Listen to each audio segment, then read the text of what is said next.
En Buenos Aires, República Argentina, son las 4 de la tarde. Y esto es...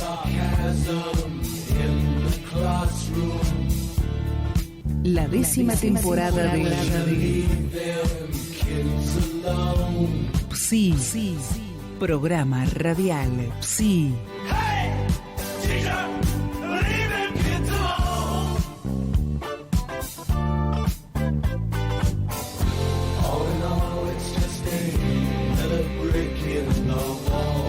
Todo lo que te interesa saber, temas de actualidad, entrevistas exclusivas a invitados en vivo.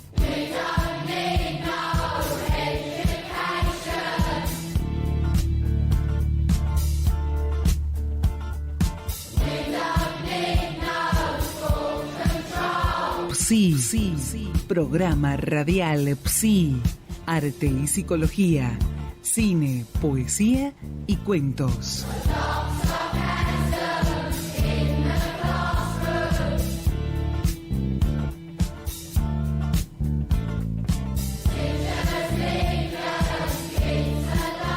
En la conducción, Marcelo de la Mora.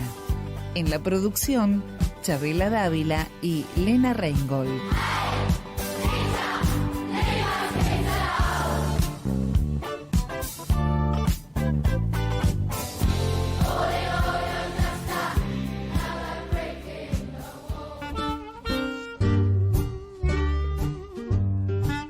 Buenas tardes, queridos amigos. Bienvenidos a PRP, programa radial Psi, un lugar donde la palabra la tenemos todos.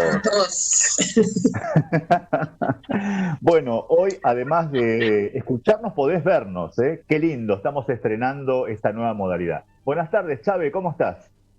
Muy bien, no tanto como vos, que estás en un bosque precioso. Bueno, estamos acá probando esto. Para mí, en lo personal, esta semana fue muy, muy triste, pero bueno, superando. También tuve tiempo para enojarme mucho con un tal ministro de Salud que, sí, tiene la osadía de culparnos a todos nosotros, los que estamos encerraditos hace 4 meses, de que la culpa de que el pico y que los contagios se sigan dando es por nosotros. Porque hay algunos que hacen asados, hacen reuniones. Sí, realmente me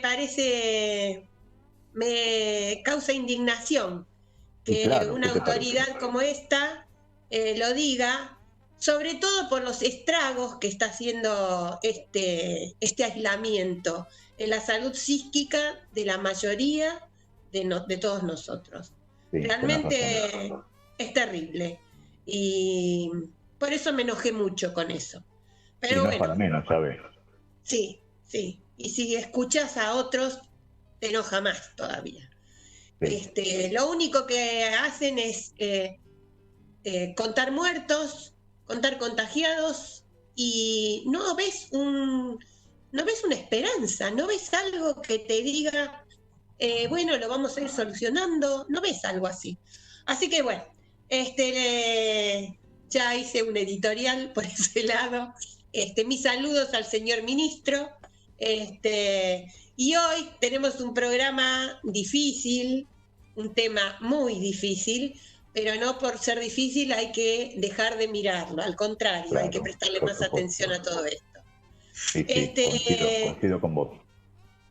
Bueno, también vamos a tener la columna de Moni, que quizás sí pudo ir a la peluquería y todas esas cosas, todas esas vituallas, se asoma a visitarnos. Mira, y si no, nos está escuchando como siempre. ¿Sabés algo de Salem? Salem me preguntó por dónde andábamos y le dije que se asomara al canal de YouTube. Ah, buenísimo, perfecto. Así que vamos a ver si nos encuentra. Sí, nos va a encontrar, por supuesto. Buenas tardes, Lena, ¿cómo estás? Tenés que activar el micrófono, Lena. Lenítele. Micrófono. Buenas tardes, esto de Hola. la tecnología Esto de la tecnología nos está desajustando a todos, ¿eh? Buenas tardes. Bueno, sí, coincido con lo que venían hablando. Estamos atravesando un momento muy difícil, no es sin costos, no es sin costos en lo anímico, no es sin costos en lo físico, a nivel orgánico. Esto va a traer consecuencias, es inevitable que las traiga. Y bueno, preparémonos porque como trabajadores de la salud vamos a tener un arduo trabajo, pero fundamentalmente empecemos por cuidarnos nosotros porque, bueno, obviamente no vamos a poder ayudar a nadie si nosotros no tratamos de estar mínimamente en equilibrio. Tenés razón. ¿Les parece que vayamos a un separador? Así vamos a este programón que se viene. Sí, vamos. No hay salud sin salud mental y no hay salud mental sin inclusión social.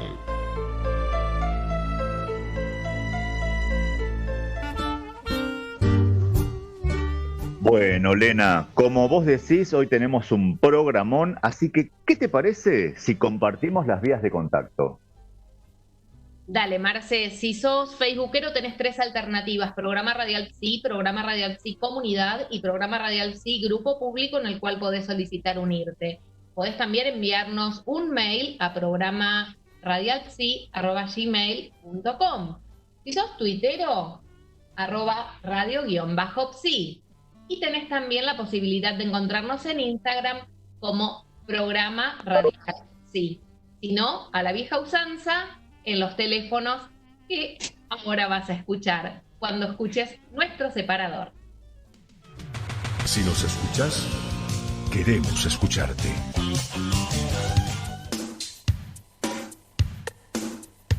Radio Hermes también te escucha.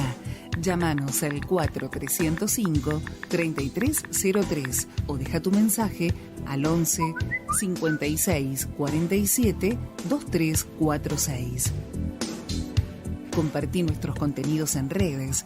En Facebook nos encontrás como Radio Hermes Web, en Instagram como Radio Hermes y en Twitter como Radio_Hermes.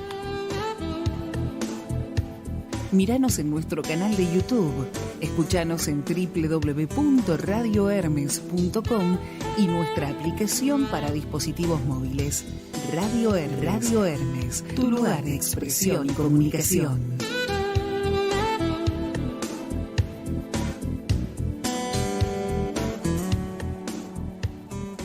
Coronavirus, lo que tenemos que saber para prevenir.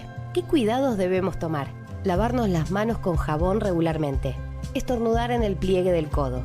No llevarnos las manos a los ojos y a la nariz. Ventilar todos los ambientes. Desinfectar los objetos que se usan con frecuencia.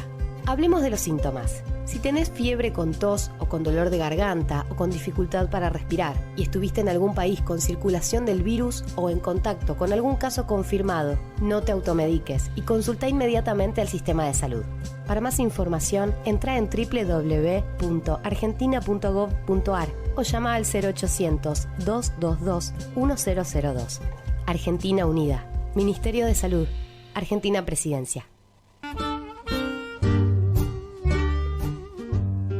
Bueno, aquí estamos, primer bloque de PRP, Programa Radial Psi. Hoy es sábado 25 de julio de 2020 y hoy vamos a hablar de prevención del suicidio en el aislamiento social.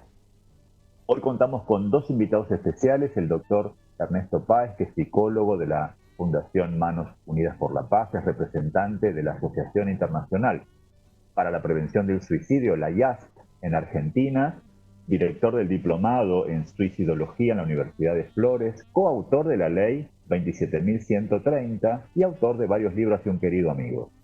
Nos acompaña también Marta Oliver, que es desde España, ingeniera, técnico forestal, licenciada en ciencias ambientales, máster en escritura creativa y en estudios literarios y autora del libro El Mundo de Cristal. Bienvenidos, Marta, bienvenidos, Ernesto, muchas gracias por acompañarnos. Bueno, muchas gracias, encantada de estar aquí, un placer. Qué bueno, Un saludo qué bueno. grande, Marcelo, Chabela, Elena. Para mí también es un placer acompañarlos en esta tarde maravillosa de Buenos Aires. Qué lindo, qué lindo, qué lindo que podamos pensar juntos sobre estos temas que preocupan, ¿no? Y antes de meternos de lleno en la temática de hoy, Ernesto, ¿cómo es la vida de una persona que se dedica a trabajar en la prevención del suicidio? Qué buena pregunta, ¿no? Porque muchas veces hablamos de temas difíciles, de temas tabú para muchas partes del mundo, pero los profesionales que nos dedicamos al campo suicidológico, en específico el campo que me toca representar a mí, tratamos de trabajar fuertemente en el desarrollo personal, en llevar adelante una vida saludable, una vida centrada en el equilibrio emocional y por sobre todas las cosas con una buena calidad de vida a nivel vincular. Por sobre todas las cosas eso, ¿no es cierto? Justamente el punto focal es poder llevar a la vida cotidiana el disfrute, la felicidad, la tranquilidad, la armonía, estemos en el lugar en el que nos encontremos. Y eso es algo interesante porque lo comparto como una ideología y como un estilo de vida junto a mis colegas, los profesionales que me acompañan no solamente en el área clínica, sino en el área académica, dentro de los niveles que vos mencionabas en los que yo me desarrollo. Qué bueno, qué importante es que quienes nos dedicamos a este tipo de problemática compleja, que podamos hacer esta autoobservación, cuidarnos, ¿no? Hay en plena pandemia y estas determinaciones del confinamiento que han dictado los distintos gobiernos, digo, es interesante escuchar estas políticas de cuidar al que cuida, ¿no? Con distintos nombres, pero me parece que es interesante tomarlo muy en cuenta, porque yo siempre digo que nosotros somos el instrumento de nuestra práctica, entonces debemos estar lo más afinado y afilado posible para poder trabajar, porque si no es como que somos carne de cañón, como se dice, para el burnout. Me parece que esto es muy importante. No sé si coincidís, Marta, con esta apreciación. Digo, me parece que trabajar con problemáticas parecidas nos confronta con lo que se llamó el síndrome del quemado, ¿viste? Que uno va como perdiendo energía. Sí, coincido contigo. Yo, a pesar de ser un tema tabú en España, porque no se habla en absoluto del suicidio, es un tema que se oculta, no se ve en los telediarios, no se ve en los noticiarios, no se ve en los periódicos, a pesar de que es la primera causa de mortalidad en hombres y la tercera causa de mortalidad en mujeres. Es un problema gravísimo en España. La tasa de suicidio se ha incrementado muchísimo en España en los últimos años y no hay voluntad política para hacer programas de prevención o incluso una ley de prevención como tenéis vosotros. Sí, dime. Me quedo pensando en esto que vos decís y digo, posiblemente cuesten hacer políticas respecto de estas cuestiones porque como, digamos, a ver, se me ocurre pensar esto en voz alta, ¿no? Es como que la muerte es un tema tabú, entonces posiblemente asuste y esta es una de las razones por la cual siempre se van como postergando las políticas públicas de prevención en torno a estas temáticas. Bueno, lo que dicen los políticos es que hablar del suicidio produce un efecto llamada y que entonces se producirían más suicidios. Pero yo no estoy de acuerdo en absoluto con esa apreciación. Creo que hay que hablar abiertamente del tema. Coincido. Y hablándolo precisamente es como se puede prevenir. Claro que sí. No guardándoselo uno mismo y callándose el sufrimiento. No, desde ya. Mira, nosotros acá tenemos en Argentina tenemos otra ley maravillosa que es la de educación sexual integral. Y se ha dicho algo parecido a lo que vos estás diciendo, como que hablar de sexualidad estás incitando a los chicos a que tengan approach sexuales a edades tempranas. Y nada que ver, al contrario, digamos. Es que los chicos tengan la oportunidad justamente de descubrir su cuerpo, de cuidarlo, de conectarse con el placer, pero también de la prevención, sobre todo de cuestiones abusivas, de otros que no faltan, ¿viste? Los que se aprovechan de estas cuestiones. Así que coincidimos en esta cuestión. Yo creo que si la muerte es un tema tabú y esto posiblemente sea uno de las causas por las cuales se van postergando las políticas públicas. ¿Vos qué opinás, Ernesto? Bueno, mira, en la realidad agradezco a Marta la deferencia de valorar que en la República Argentina tenemos nuestra Ley Nacional de Prevención del Suicidio.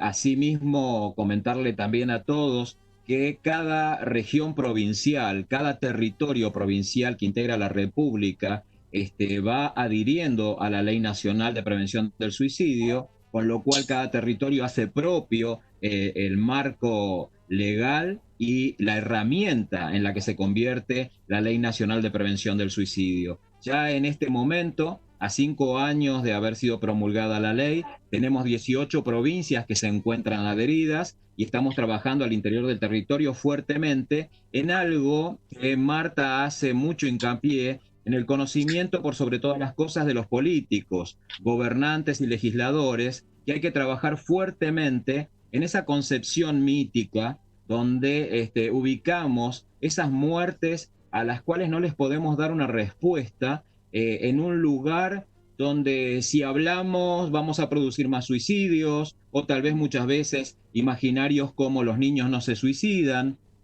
o el único que se suicida es el depresivo, o si lo avisan o lo mencionan, nadie lo va a realizar. Bueno, mitos alrededor de una temática tan compleja como esta, hay muchos alrededor del mundo, hay mucho tabú, pero volviendo al eje de la pregunta, el tema de la ley, les quiero contar con muchísima alegría que nosotros fuimos el primer país en el mundo que tiene Ley Nacional de Prevención del Suicidio con sus características internas, pero ya tenemos un segundo país que ha tomado nuestra ley como eje de discusión legislativa, y así es como la República del Paraguay, nuestros queridos hermanos paraguayos, también tienen ley nacional, con lo cual vamos sumando. Esto es un festejo. Claro, claro que sí. Bueno, qué bien el trabajo que estás haciendo, Ernesto. Me alegro muchísimo. Gracias, Chabela. Me quedo pensando que a veces el tabú no deja de ser una excusa para no hacer nada, digamos, ¿viste? Sí, bueno, visto socialmente, Marcelo, puede ser así, pero te cuento, para los suicidólogos, los mitos y el tabú lo que hacen es obstaculizar la intervención.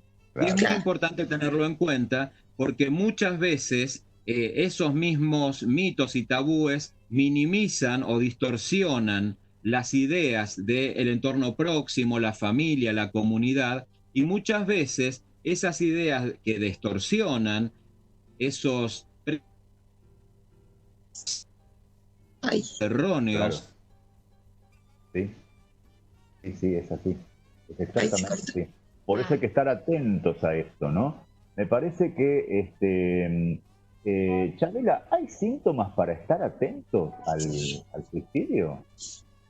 Sí, hay síntomas, y te digo que muchos de los síntomas que voy a describir tienen que ver con algo que está pasando en este momento. Ajá. Porque, por ejemplo, cambios en los hábitos de dormir y de comer. Sí. Retraimiento de sus amigos, de su familia o de sus actividades habituales.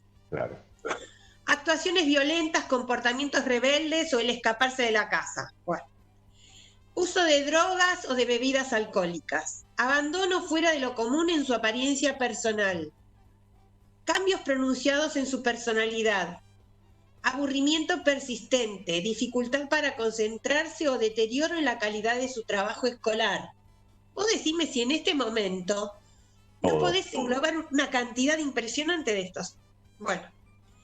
Quejas frecuentes de síntomas físicos tales como dolores de cabeza, de estómago y fatiga, que están por lo general asociados con el estado emocional del joven. Pérdida de interés en sus pasatiempos y otras distracciones. Poca tolerancia a los elogios o a los premios. Un adolescente que está contemplando el suicidio también puede quejarse de ser una persona mala o de sentirse abominable. Lanzar indirectas como no les seguiré siendo un problema, nada me importa, ¿para qué molestarse o no te veré más? Poner en orden sus asuntos, por ejemplo, regalar sus posesiones favoritas, limpiar su cuarto, tirar papeles o cosas importantes. Ponerse muy contento después de un periodo de depresión. O tener síntomas de psicosis, alucinaciones o pensamientos extraños. Esto es algo. Pero bueno, creo que hay muchos más. Vos sabés que hay una pregunta que está dirigida a los dos invitados, ¿no? Que es algo que a mí me llama mucho la atención. Es ¿por qué los adolescentes se suicidan o por qué los niños se suicidan? Vos sabés que esto es algo que me ronda permanentemente. Y por supuesto que es algo que cuesta mucho de aceptar en cualquier franja de la vida, por supuesto, ¿no? Franja etaria. Pero digo, en los adolescentes es un gran signo de pregunta y en los niños realmente un signo de pregunta más grande. Así que cualquiera de los dos que quiera tomar la palabra, nuestros invitados, adelante. Bueno, les cuento, la realidad es que muchas veces niños y adolescentes están en contextos muy complejos, con un estado de vulnerabilidad muy grande, por sobre todo vulnerabilidad emocional. Y hay que tener en cuenta que en la actualidad, como también antaño, también sucedía esto, lo que pasa es que no se hablaba o se ocultaba mucho más. El tema del bullying hace un ruido interno muy fuerte. El bullying, el acoso, el matoneo, muchas veces los niños sufren de estas situaciones. Y lamentablemente, a través del bullying, cuando no se atiende, cuando no es mirado adecuadamente por el contexto próximo, y a esto me refiero escuela y familia, muchas veces los chicos no tienen otra escapatoria o una solución saludable y acuden a ideas suicidas que de alguna manera lo orientan al acto inminentemente. Entonces ahí tenemos un punto interesante a tener en cuenta. Ni hablar también de sumar situaciones de violencia familiar, abuso de menores, situación de consumo de sustancias, que lamentablemente en nuestro país cada vez más se hace a edades más tempranas. Entonces, frente a esto tenemos un sinfín de multicausalidades que nos muestran el deterioro que tienen determinados niños y adolescentes en su contexto próximo, en sus relaciones vinculares, y lamentablemente la soledad y la desesperanza hacen lo suyo para construir este proyecto que no es un proyecto de vida, sino que es un proyecto de muerte como única salida. Tremendo, tremendo, Ernesto. ¿Qué datos tenés, Marta, en España? ¿Cómo vincula esta cuestión? Bueno, yo no puedo contestar esa pregunta porque desconozco el tema en niños y adolescentes. Yo lo que puedo hablar es de mi experiencia y contarles el porqué de mis 4 intentos de suicidio. ¿Cómo llegué a eso? Antes de nada, debo aclarar que yo estoy diagnosticada de trastorno de estrés postraumático, trastorno de personalidad, duelo patológico y depresión mayor. Y empecé con autolesiones. Creo que muchos suicidios empiezan con autolesiones. Me hacía cortes con todo lo que encontraba. Cuchillos, navajas, cúters, tijeras, cuchillas, etc. Porque era tanto el sufrimiento, el dolor interior y la culpa que yo sentía, que solo el dolor físico podía aliviarme por unos instantes. Pero llegó un momento en que ni siquiera eso me consolaba. Y decidí que era preferible la nada a tanto sufrimiento y tanto dolor. En esos momentos no piensas en la familia ni en el dolor que les vas a causar. Eres egoísta, solo piensas en ti, en dejar de sufrir. Afortunadamente, en las 4 ocasiones, bueno, fue eso por sobreingesta de medicación. Mi marido llegó a casa a tiempo, me llevaron al hospital, me han hecho 4 lavados de estómago, experiencias muy desagradables. Y cuando te despiertas al día siguiente, te sientes fracasada, inútil y avergonzada. Te dices a ti misma que no has sido siquiera capaz de conseguir suicidarte.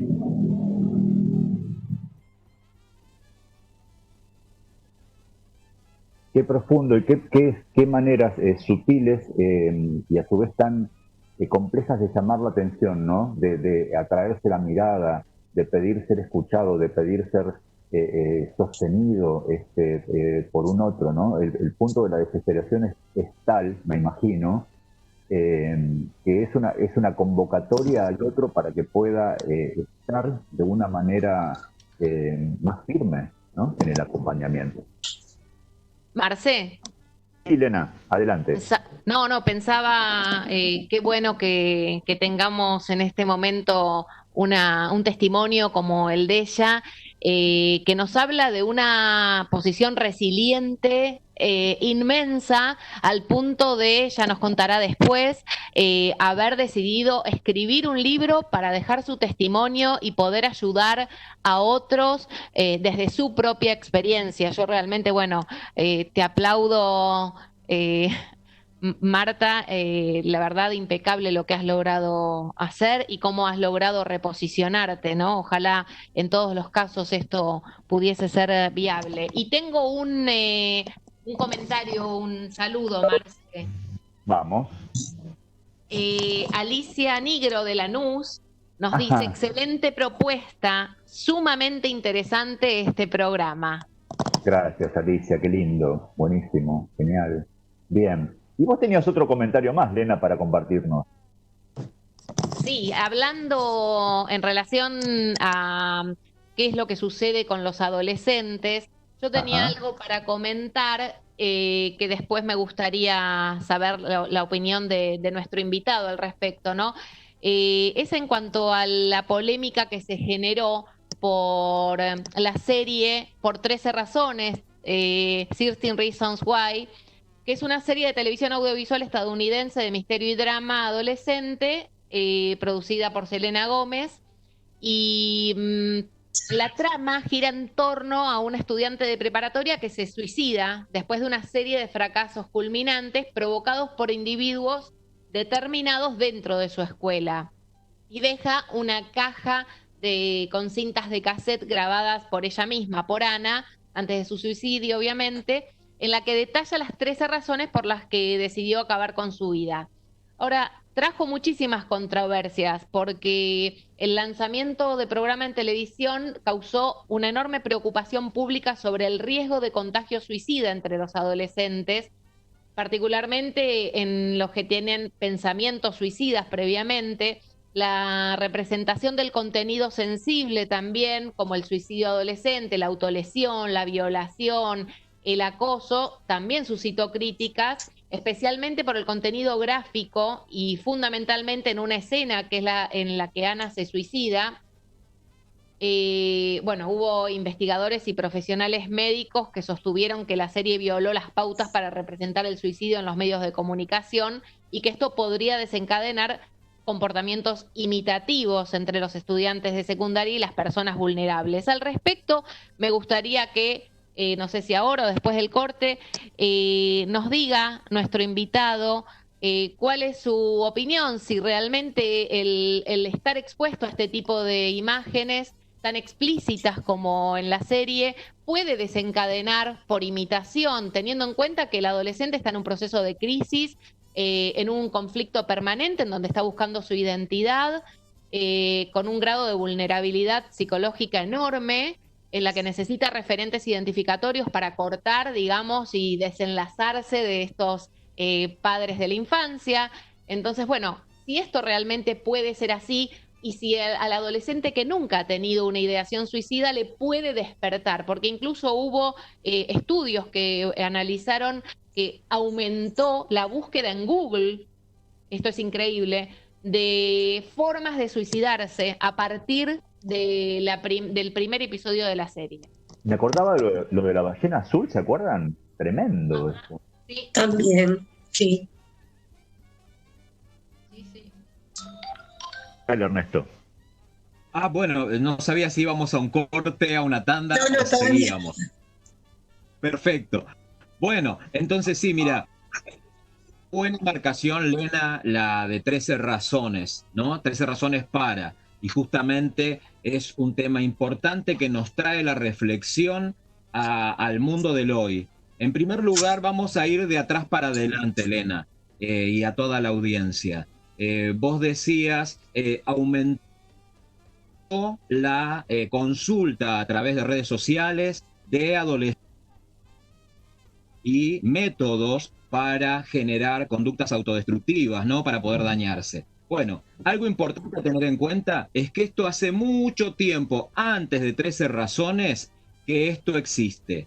Lo que sucede es que 13 razones lo pone en el tapete para poder discutirlo, reflexionarlo y actuar por sobre todas las cosas. Sí, claro.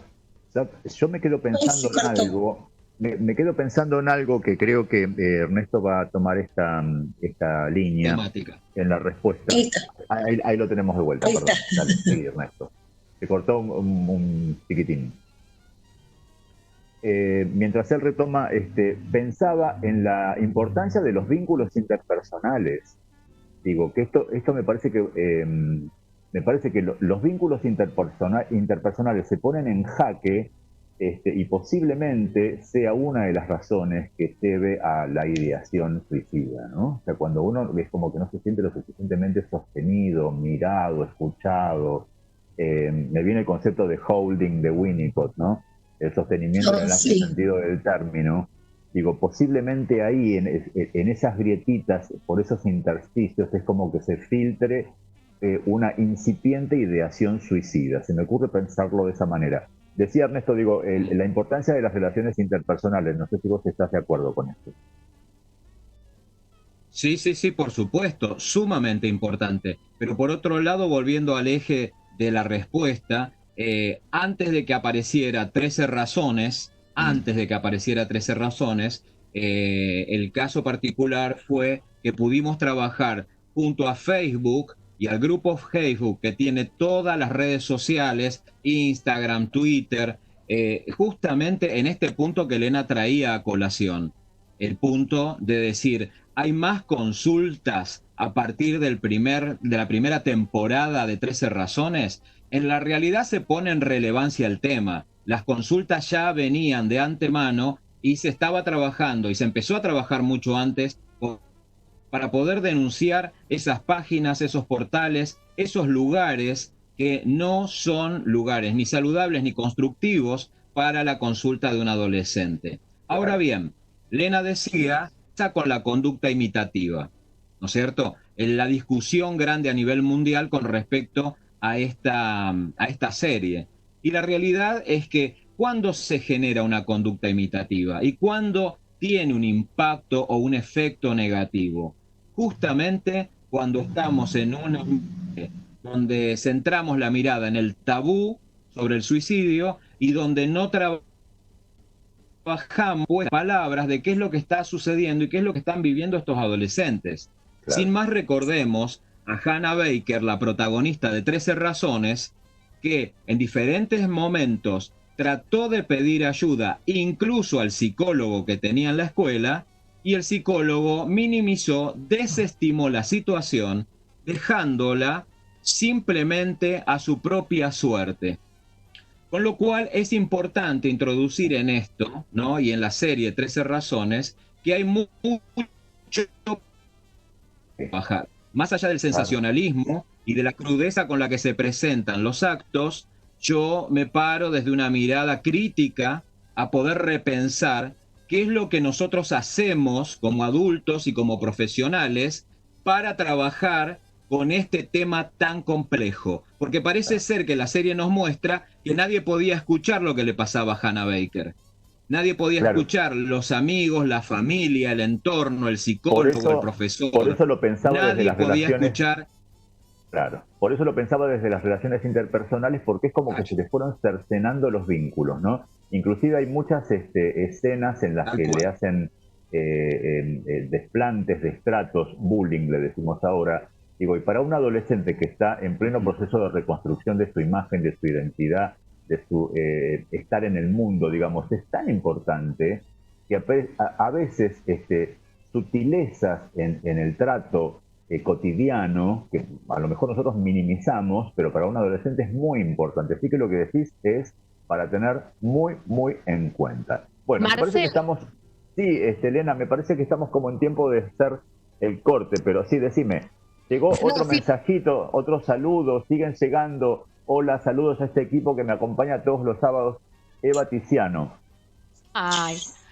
No, simplemente para retomar después, si quieren, lo que dijo Ernesto me lleva a preguntarle algo, creo que algo del orden de esto toca la ley en relación a que propone capacitar a los agentes de salud y a toda persona que está en acciones de primera línea como para que puedan tener la idoneidad necesaria para abordar este tipo de casos, ¿no es cierto? Sí, por supuesto, por supuesto. Bueno. Y yo también quiero preguntarle a Berta, que fue diagnosticada con tantos títulos, con quiénes, cómo han llevado su situación, si solo diagnosticaron y se quedaron en eso. Pero creo que lo seguimos después. O sea, dejás la pregunta y la retomamos después del corte. Sí. ¿Sí? Es el corte, sí, y vamos a un tema musical, ¿no? Sí, bueno, vamos a escuchar muy acorde con la temática, Viernes 3 AM de Serú Girán. Buenísimo. La fiebre de un sábado azul y un domingo sin tristezas, esquivas a tu corazón y destrozas tu cabeza, y en tu voz solo un pálido adiós, y el reloj en tu puño marcó las 3. El sueño de un sol y de un mar y una vida peligrosa, cambiando lo amargo por miel y la gris ciudad por rosa, te hace bien tanto como hace mal, te hace odiar tanto como querer, y más. Cambiaste de tiempo y de amor y de música y de ideas, cambiaste de sexo y de Dios, de color y de frontera, pero en sí nada más cambiará, y un sensual abandono vendrá, y el fin, y llevas el caño a tu sien, apretando bien las muelas, y cierras los ojos y ves todo el mar en primavera. Bam, bam, bam. Hojas muertas que caen, siempre igual. Los que no pueden más se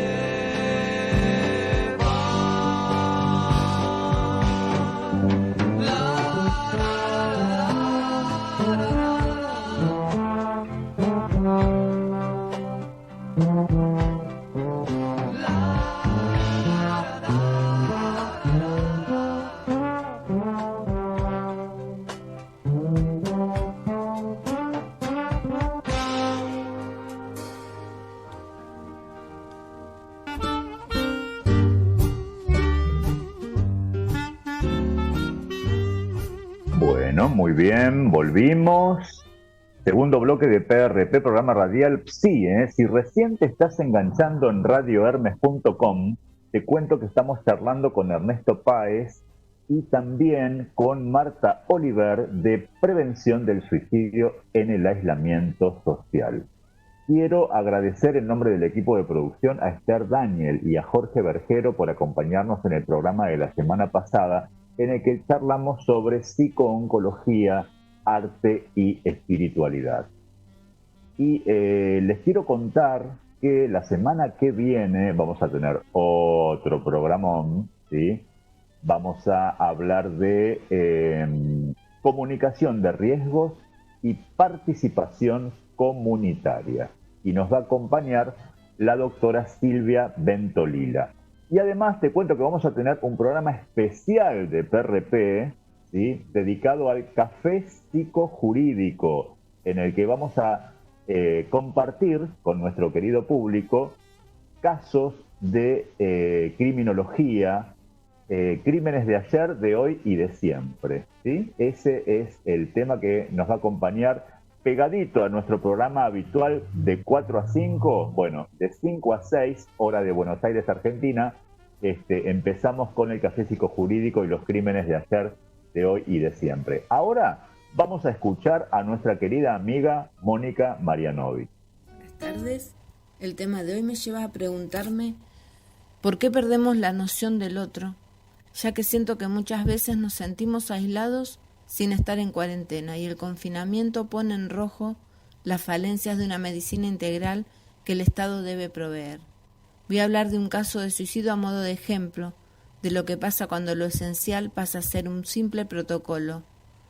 Como contrapunto agradezco a los profesionales de PRP que tanto hacen por la salud mental.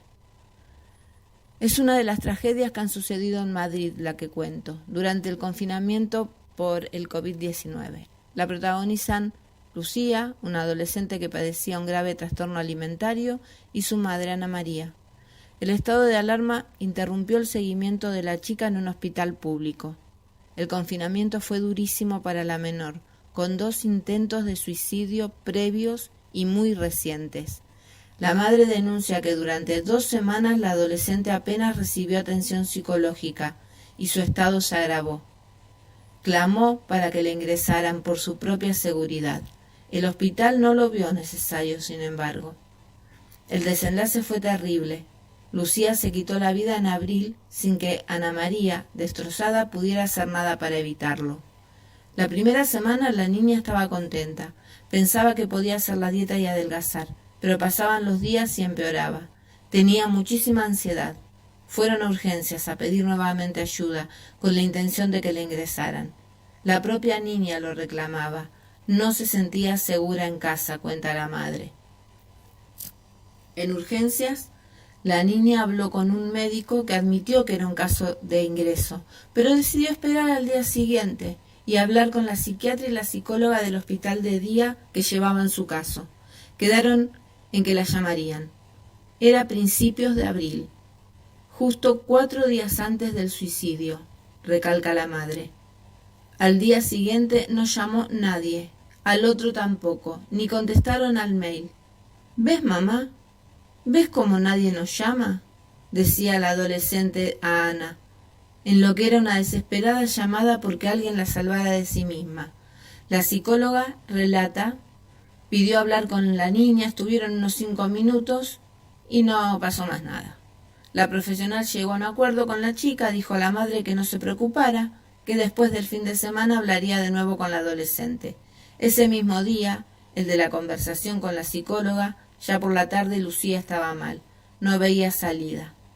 Pero al día siguiente, por la noche, se levantó mejor, me dio un abrazo, se quedó a mi lado en el salón, relajada, viendo el móvil. Yo no me fiaba porque entraba mucho en páginas de anorexia, pero me decía tranquila, que estaba hablando con unas amigas. En un momento dado me dijo que iba al baño, pero cuando me levanté, pasado unos minutos, no estaba en ningún lado. Lucía se quitó la vida en un frío y oscuro día de abril. Su madre recibe atención psicológica para sobrellevar el duelo, está desgarrada y rota. Al indescriptible dolor de la muerte de su hija se añade la tragedia de no poder hacerle un funeral. Hemos estado solos. Ha sido todo una locura. Ha sido una víctima colateral de este confinamiento. Bueno, ¿qué decirles? Espero que haya menos Lucías y más gente trabajando en salud que realmente se ocupe del otro. Y me sigo preguntando por qué no son esenciales los psicólogos. Un abrazo de luz a todos. Tremenda tu reflexión, Moni. Gracias por compartir este relato. Chávez. Así es, hace un ratito se asomó, pasó, miró y se volvió a ir, Moni. Va a seguir practicando, dice. Perfecto. Le mandamos un abrazo. Y hablando de saludos, quiero leer uno que nos llega desde lejos. Gema Abad, felicidades por poner cara a la voz, para poder ver lo que escuchamos y poder escuchar lo que vemos. Saludos desde España. Bueno, me parece que quizás es alguien que Marta Oliver nos ha convocado. Sí, seguro. ¿Qué te parece si retomamos la pregunta que vos habías formulado, Chávez? A ver, sí. ¿Recuerdas, Marta? Sí, recuerdo perfectamente. Pero antes me gustaría hacer un comentario respecto a lo que decía Marcelo de las relaciones interpersonales, que me parece un tema fundamental, porque el suicidio llega por el aislamiento. Yo, por ejemplo, estuve muchos meses metida en la cama, sin poder levantarme, sin ducharme, sin hacer tarea alguna de la casa, sin hacer nada. Perdí el contacto con todos mis amigos. Actualmente todavía no lo he recuperado. Sigo aislada socialmente. No los veo. A mí lo que me ha salvado ha sido el apoyo de mi familia. El apoyo incondicional de mi familia. De mi marido, de mis padres y de mi hermano. Aunque yo pensaba en aquellos momentos en que era una pesada carga para ellos, y por eso decidí quitarme la vida para aligerarles esa carga, no me daba cuenta del gran sufrimiento que les ocasionaría mi muerte. En esos momentos no lo piensas, pero ha sido gracias a mi sostén familiar, a lo que yo he podido salir adelante. Y ahora contesto tu pregunta, Isabel. Mi caso es complejo, porque tengo varios diagnósticos, porque he sufrido varios hechos traumáticos en mi vida. El primero de ellos fue en un atentado terrorista yihadista, no sé si recordarán, el 11 de marzo de 2004, en Madrid explotaron varios trenes. Sí, me acuerdo. Ha sido la mayor masacre terrorista en Europa. Murieron 192 personas y hubo miles de muertos. Yo iba en uno de los trenes que explotaron. Y bueno, las secuelas psicológicas fueron terribles.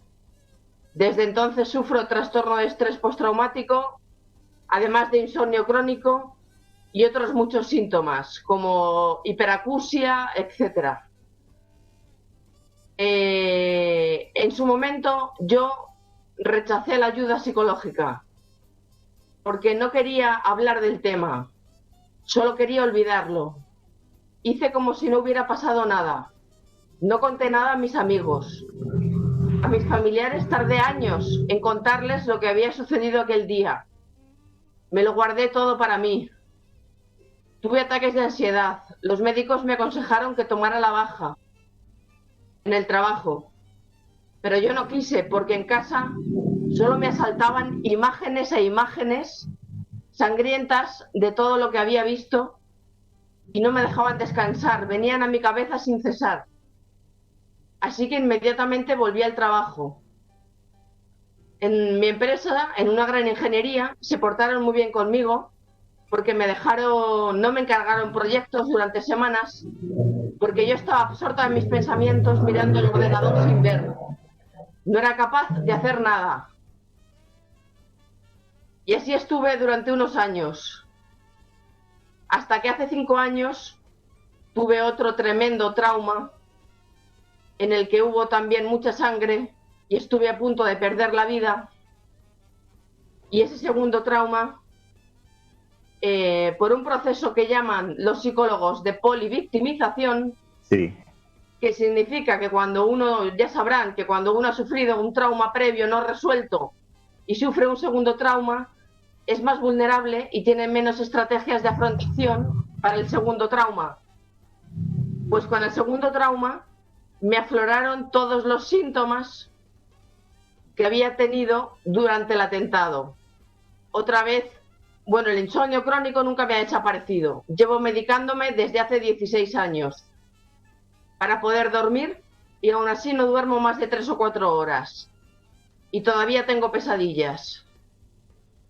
Y entonces con el segundo trauma fue cuando me derrumbé y ya tuvieron que ingresarme en un hospital psiquiátrico. En los últimos 4 años he pasado muchos meses ingresada en hospitales psiquiátricos, que es otro tema del que daría mucho que hablar. Y el tema de cómo está la salud pública en España, que es un tema del que hablo en mi libro y que es otro tema del que también merece la pena hablar.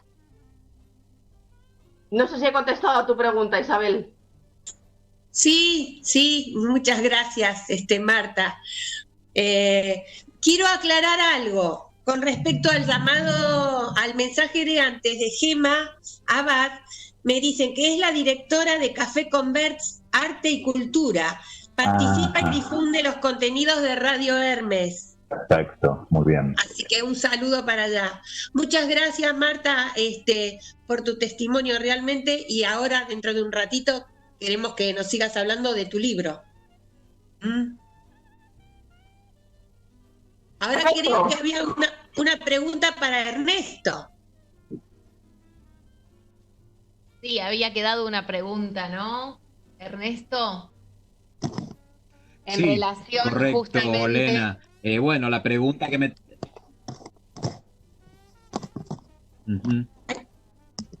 A la formación. Claro. Sí. Le habíamos preguntado a Ernesto acerca de si la ley contempla la formación y la capacitación de los agentes de salud para que estén adecuados a las circunstancias, ¿no? Y que demos la talla. Bien.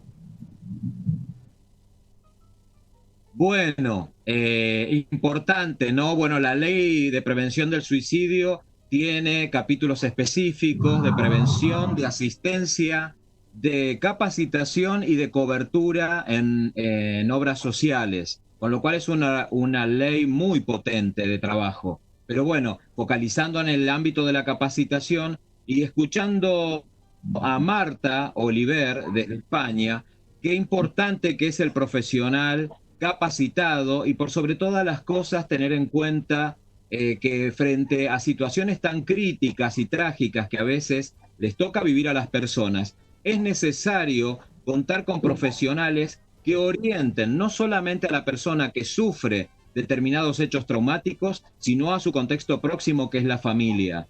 En el caso particular de de Marta, Marta nos cuenta que pasó muchos años en silencio, sin poder poner en palabras, tan importante, poder poner en palabras lo que está sucediendo, lo que está viviendo. Entonces, el punto interesante me da pie para decir que la ley 27.130 en la República Argentina contempla la capacitación, la formación y la especialización en forma continua, sistemática y permanente en cuanto a todos los niveles educativos, llamamos primaria, secundaria, terciaria y universitaria, justamente en esta temática tan compleja que se cobra tantas vidas, no solamente en Argentina, sino en el mundo. Y aprovecho a contarles que ya cumplimos, así como ustedes cumplen 10 años de Radio Psi, nosotros estamos cumpliendo en la Universidad de Flores 5 años del diplomado universitario en suicidología. Eso también nos lleva con mucho orgullo y honor, porque hace 5 años en la República Argentina estamos trabajando desde un nivel académico universitario para formar profesionales de una manera interdisciplinaria e intersectorial para poder trabajar en el campo suicidológico. Ernesto, ¿escuchás? Te va. Elena. Sí, no, lo que quería comentarle, ahora que decís lo de la universidad, es que cuando hablaba Marta, yo pensaba, el equipo sabe que estoy haciendo la especialización en emergencias y desastres con la doctora Ventolila, y si hay algo fundamental es el tema de la salud mental y el apoyo psicosocial en emergencias, porque la cuestión es que las catástrofes, los desastres, no necesariamente, digamos, dejan a una persona en una situación traumática, pero sí es potencialmente traumático el episodio, ¿no? El incidente crítico siempre es potencialmente traumático. Y me parece tan importante que como profesionales de la salud estemos preparados para cuáles son las cuestiones que suelen suceder o que pueden acontecer y poder trabajar muy, muy tempranamente para que esos síntomas, o esas, digamos, que no son síntomas, ¿no? Son reacciones esperables frente a sucesos que suceden repentinamente, puedan tratarse y no cronifiquen.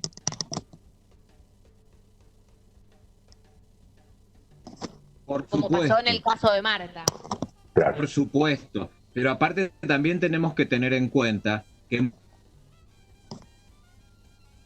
nuestra estructuración psíquica, un hecho traumático, no necesariamente va a tener una repercusión en forma inmediata. Entonces, por eso es tan importante este acompañamiento y esta contención psicosocial necesaria en este tipo de hechos particulares, ¿no? Estamos hablando de hechos que van de alguna manera a repercutir a lo largo del tiempo en la estructura. Y también tomamos el testimonio de Marta cuando Marta dice, en un segundo hecho traumático, reviví o refloté todas las situaciones, la sintomatología, todo lo vivido en el primer hecho traumático. Con lo cual, es tan importante esto que estás diciendo, Lena, el poder contar con profesionales especializados en atención psicosocial y por sobre todas las cosas, que tengan una mirada puesta en esto que pasa con los hechos traumáticos a futuro y que van a quedar anclados en un trastorno por estrés postraumático.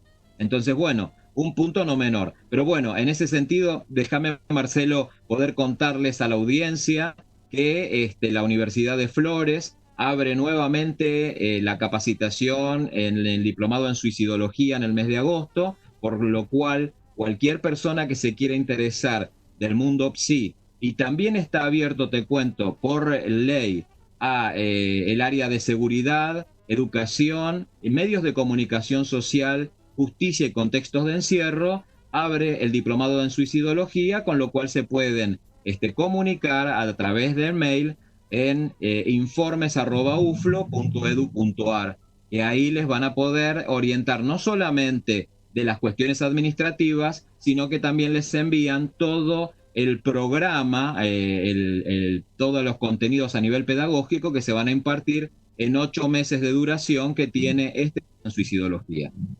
Ernesto, hablando de esto, voy a aprovechar lo que vos decís. Quisiera saber si el diplomado tiene algún aspecto práctico, digo, análisis de casos clínicos o alguna de esta cuestión que pueda, además del marco teórico que me imagino que lo debe tener y muy, muy piola, digo, si alguien que se anota en el diplomado puede tener alguna articulación práctica también.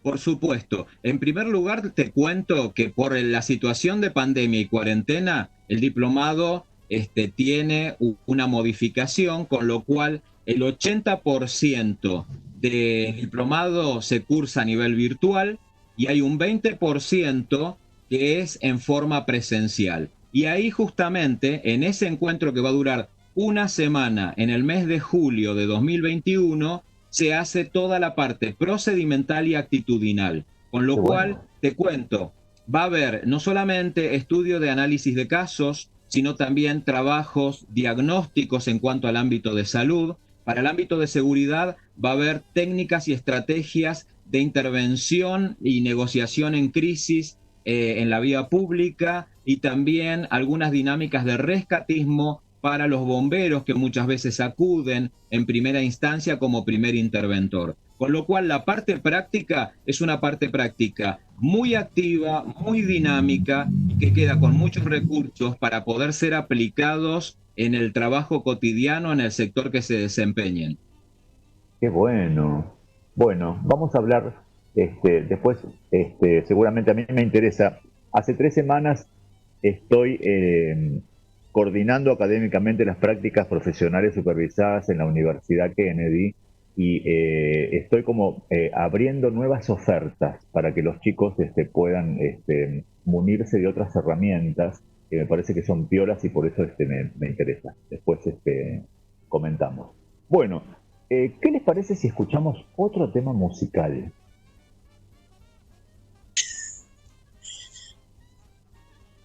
Marce, Sí. vamos a escuchar un tema musical y después les voy a hacer un comentario, porque es una canción que ha sido prohibida en algunos lugares porque hay canciones que invitan al suicidio. Perfecto. Bueno, Así que vamos a escuchar este tema y después les cuento. ¿Dale? Bien, dale. Ok. Excelente.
Sunday is gloomy, my house is slumberless. Dearest, the shadows I live with are numberless. Little white flowers will never awaken you, not where the black culture sorrow has taken you. Angels have no thoughts of ever returning you. Would they be angry if I thought of joining you?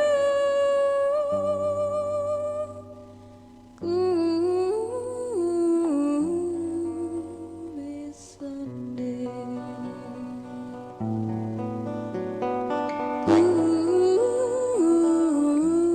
Gloomy Sunday.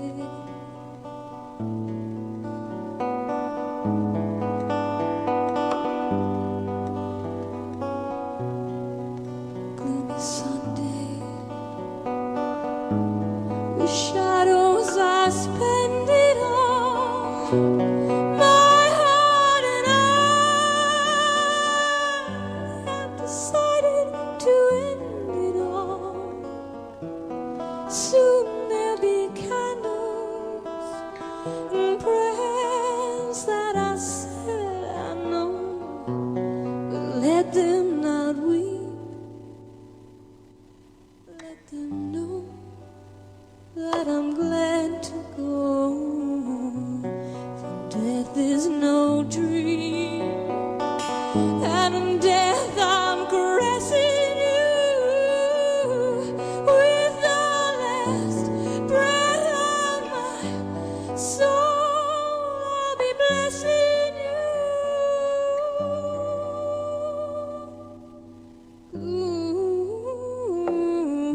Gloomy Sunday.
Gloomy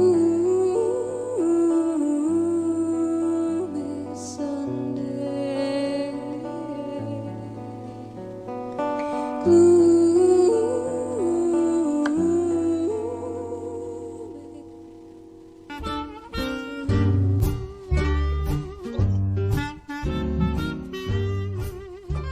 Bueno, no sé si escucharon lo anterior. Igual repetilo, Chávez, porque me parece que está buenísimo que lo podamos, sí, dale. Las canciones que han invitado a suicidio, aparte de esta canción Gloomy Sunday, hay una que se llama Suicide Solution de Ozzy Osbourne y habla básicamente del suicidio como única salida. En Canadá, tiempo después de escucharla, un canadiense decidió quitarse la vida de un disparo. Por el hecho, su padre decidió demandar a Ozzy, alegando que su hijo había decidido quitarse la vida luego de escuchar esta canción. Sin embargo, el músico ganó el caso, ya que dijo haberla escrito para el recién fallecido cantante de AC/DC. Otra canción que esta me eriza la piel es la canción del pueblo Lavanda, del juego Pokémon.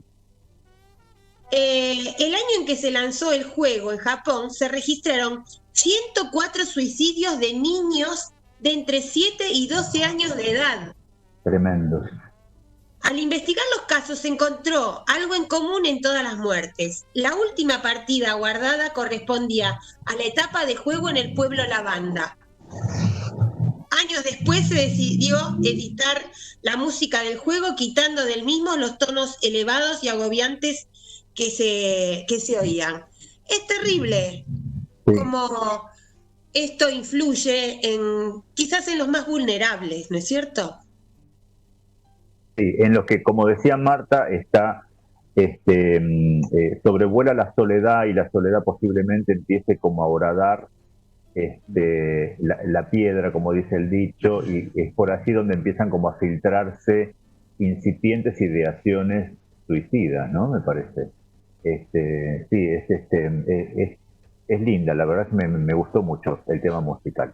Bueno, Lena, tenías para compartir una noticia. Sí, Marce, en relación al tema que estamos hablando, en este mes de julio se cumplieron 51 años de la muerte de Brian Jones, músico que dio el nombre a los Rolling Stones y era demasiado aficionado, como se sabe, al vodka, al cognac, LSD, cocaína y pastillas para dormir. Su muerte a los 27 años sigue siendo una incógnita y se une a las muertes de los 7 artistas que forman la lista del llamado Club de los 27. El resto de los miembros de ese macabro club eran Robert Johnson, Janis Joplin, Jimi Hendrix, Jim Morrison, Kurt Cobain y Amy Winehouse. A mí particularmente la historia de Amy Winehouse me impactó, fue la última en entrar a este club de los 27. Murió también en un fatídico julio, fue en el año 2011. No fue por sobredosis de drogas, sino por beber hasta reventar. El límite del cerebro para tolerar el alcohol en sangre es de 3,5 gramos y ella tenía 4,16. Su última noche la pasó bebiendo y viendo videos con sus actuaciones en su ordenador. Y según su guardaespaldas, Amy miró durante muchos minutos la pantalla, se dio la vuelta y le dijo: sé cantar. Fueron las últimas palabras, Marce. Y acá Kevin Corti dice: Rodrigo es del Club de los 27 también. Ajá. ¿Viste? Me parece que está... ¿Cómo está la gente interactuando, a pleno? Bueno, ¿qué les parece si... A mí me interesa escuchar el libro que escribió Marta. Que nos cuente, sí, cómo se puede adquirir. Que nos cuente. Sí, de qué se trata, cómo lo adquirimos. Marta, bueno, el libro se llama El muro de cristal. Sí. Y el título viene porque yo he sentido una barrera física que separa el mundo de las personas que tenemos algún trastorno psicológico o enfermedad mental del mundo de las llamadas personas normales, entre comillas. Claro. Hay una barrera que nos separa y que no nos deja mezclarnos. Somos rechazados y repudiados por la sociedad. Pero es una barrera frágil, es de cristal, no de hormigón o roca. Si alguno de los dos grupos quisiera, podría romperla. Y entonces construiríamos una sociedad más justa y más comprensiva. Yo, con mi libro tiene 3 objetivos. Uno, terapéutico, con respecto a mí. Para mí ha sido de mucha ayuda escribirlo. La He escritura tiene ese volcado valor. toda la rabia, toda la culpa, toda la ira, la frustración, el dolor, al ponerlo por escrito. Yo empecé a escribirlo en el pabellón de psiquiatría de un hospital, hace 4 años, porque todo lo que me rodeaba era tan impactante que tenía que ponerlo por escrito para poder asumirlo. Y así empezó mi libro. En las largas siestas del hospital, donde no hacían más que venirme imágenes a la cabeza y tenía que distraerme como fuera, encontré la escritura como medio de expresar mi dolor, mi rabia y mi frustración. Otro objetivo que tiene el libro es dar a conocer a la sociedad el submundo de las enfermedades mentales, que es un mundo muy desconocido y muy estigmatizado. Yo trato de eliminar ese estigma social que tiene, demostrando que los enfermos mentales son válidos, son personas normales como otras cualquiera. Una enfermedad mental es como una pierna rota, es una enfermedad. Trato de eliminar ese estigma social hablando de temas tabú, en España al menos, como las autolesiones o el suicidio.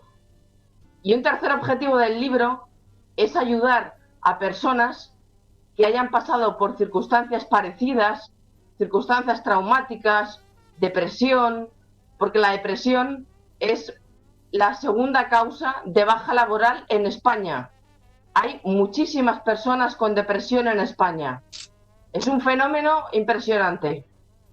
Pues con mi libro quiero ayudar a estas personas que vean que no están solas, que esto les ocurre a más personas, y como el libro tiene un final esperanzador, porque yo conseguí levantarme de la cama matriculándome en la universidad y volviendo a la universidad y haciendo másteres de escritura creativa y de estudios literarios, aunque me ha costado un gran esfuerzo, pues personas a que vean que hay una luz al final del túnel, que se puede salir, que si yo lo he conseguido, ellos también pueden, que no están solos y que no tiren la toalla. Yo lo que les aconsejo es que traten de buscar una ilusión, un proyecto de vida que les haga levantarse de la cama todas las mañanas. En mi caso fue la literatura, que ha sido mi pasión de toda la vida, siempre me ha gustado escribir. Y entonces comencé a escribir y poco a poco llegué a escribir el libro.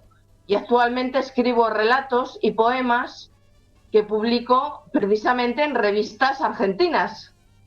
Porque hay mucha revista literaria argentina. Sí, claro. Sí. Y esos Marta, son los objetivos fundamentales de mi libro. La verdad es que yo admiro tu trabajo, valoro tu valentía, quiero decírtelo así mirándote a los ojos, te abrazo a la distancia. Y quiero hacerte una pregunta. Si alguien que nos está escuchando tiene ganas de leer tu libro, ¿cómo hace? ¿Por Amazon? ¿Cómo lo ubica? Sí, el libro está disponible en Amazon.com. Perfecto. Buscando el muro de cristal, aparece. Buenísimo. Ahí dimos los datos de tu libro en el chat de YouTube, porque en este momento estamos saliendo, nos están escuchando y nos están mirando en vivo desde distintos puntos del planeta, así que eso nos pone muy contentos. Ya compartimos tus datos. Bueno, maravillosa experiencia, la escritura tiene ese valor terapéutico, seguramente Ernesto va a coincidir con nosotros, y tengo 3 preguntas en uno. Ernesto, para vos. Nos quedan 8 minutos ¡Ay, de Dios! programa. Bueno. 8 minutos de programa, hoy es un programa especial que dura 1 hora y media. Y no nos alcanza. Y no nos alcanza tampoco. Mira, el aislamiento, vamos a suponer que se prolonga. ¿Qué pasa con nuestra actividad de psicólogos, Ernesto? ¿somos necesarios o no somos necesarios en la actividad de los psicólogos? Es importante el acompañamiento del psicólogo a los médicos, sobre todo frente a la muerte, frente al duelo, frente a estas maneras de despedirse de gente que por ahí sabe que va a fallecer porque no hay un para atrás en su pronóstico. Bueno, dale, toma la palabra. Bueno, en la realidad les cuento, yo todavía me pregunto por qué el Estado argentino no nos dio la posibilidad de vernos como profesionales esenciales, porque la realidad es que la salud mental es justamente de donde el organismo físico saca la fortaleza para enfrentar tantas situaciones que le toca en este momento tan particular, desde una catástrofe a esto que es una pandemia. Entonces, frente a esto, lo primero que tengo para decirte es que, por supuesto que somos esenciales, más allá de que yo no sea el político que toma la decisión, sí lo creo. Por otro lado, hay otra situación que es importante contarte.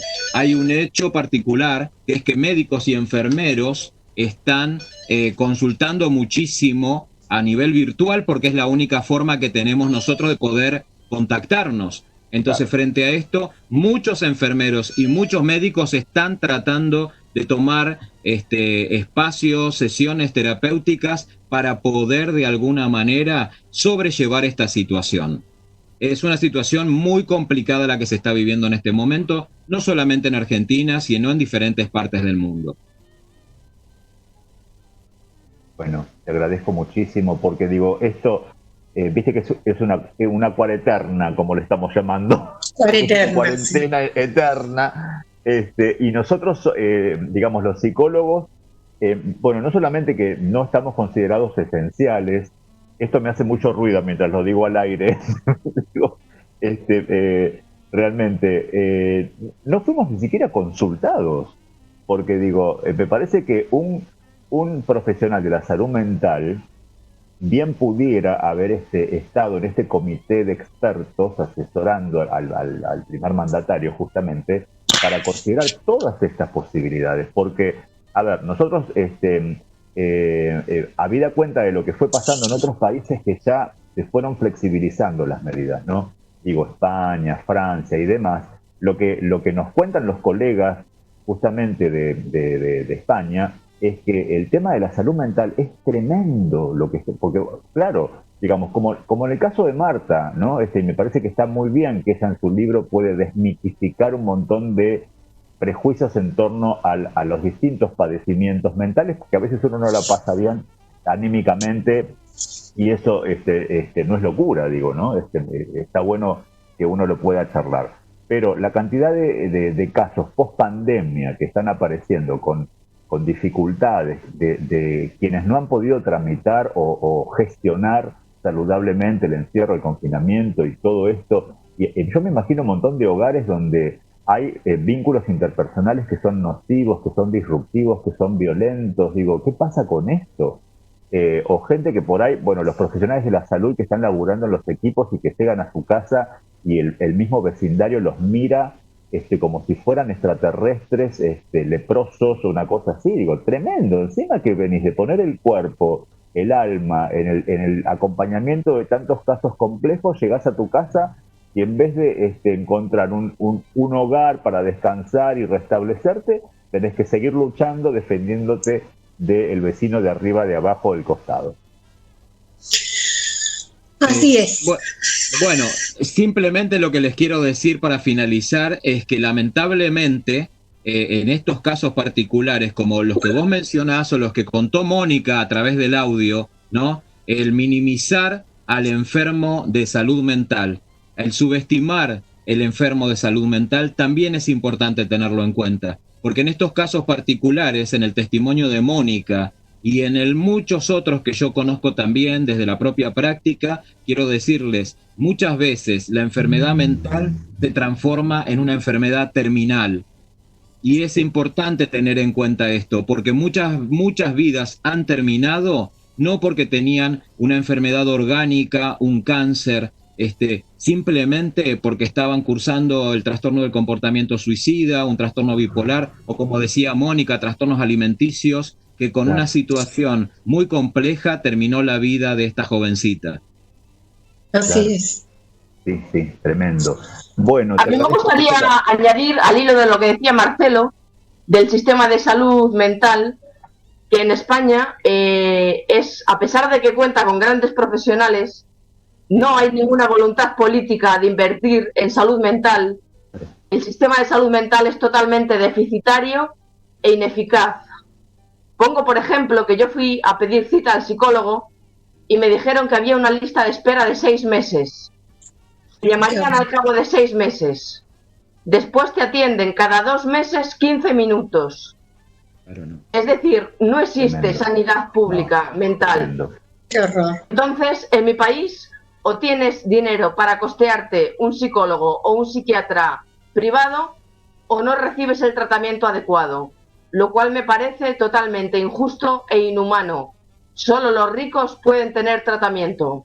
Yo conozco a muchas personas en muchos foros, mucha gente que me ha escrito por el libro, que tienen graves problemas mentales y psicológicos y no están siendo tratados porque no tienen los recursos económicos para costearse un profesional privado. Y eso es algo que denuncio en mi libro y hago un llamamiento para que haya voluntad política para dar más medios a la salud mental en España y se le dé la importancia que requiere. Excelente lo que vos decís, Marta, porque lo que se nos viene a nosotros es muy parecido a lo que le pasó a España. Por eso digo, si nosotros nos pudiéramos adelantar a eso, porque va a ser una hecatombe a nivel de la atención y lamentablemente acá hay mucha gente que no está especializada en el tratamiento de cuestiones, porque la psicología es una disciplina que tiene muchas especializaciones como la medicina. Gente, hasta aquí hemos llegado, les agradezco muchísimo la reflexión, nos queda segundos para terminar, simplemente un gracias enorme, tenemos un montón de cosas que íbamos a compartir y no nos dio el tiempo desafortunadamente, pero lo vamos a compartir en nuestras redes sociales, poesías, reflexiones y demás, así que los invito después a verlo. Muchísimas gracias a Ernesto y a Marta por acompañarnos, un gracias enorme. Gracias a Chave, a Elena, Lupe, Pablo, Mónica, Nelson, Cecilia y Salem. Así que bueno, un beso enorme. Gracias por pensar juntos y hacer este PRP tan lindo y tan especial el de hoy. Gracias, chicos. Gracias. Chao. Gracias a vosotros por dar la oportunidad de dar mi testimonio. Bueno, muy bien. Gracias. Nos vemos. Gracias. Bueno. Hasta aquí hemos llegado. Te esperamos la semana próxima, el sábado a las 4 de la tarde. Cuando escuches los acordes de Otro ladrillo en la pared, será señal que empieza Psi, programa radial Psi, 10ª temporada, con uno de esos temas que a vos te gustan. Buena semana, buena vida.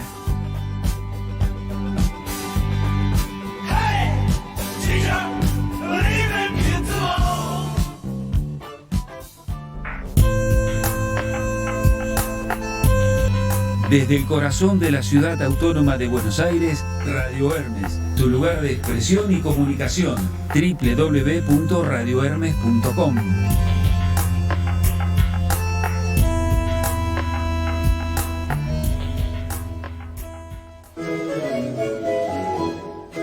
Seurat elabora bastidores y telas en distintos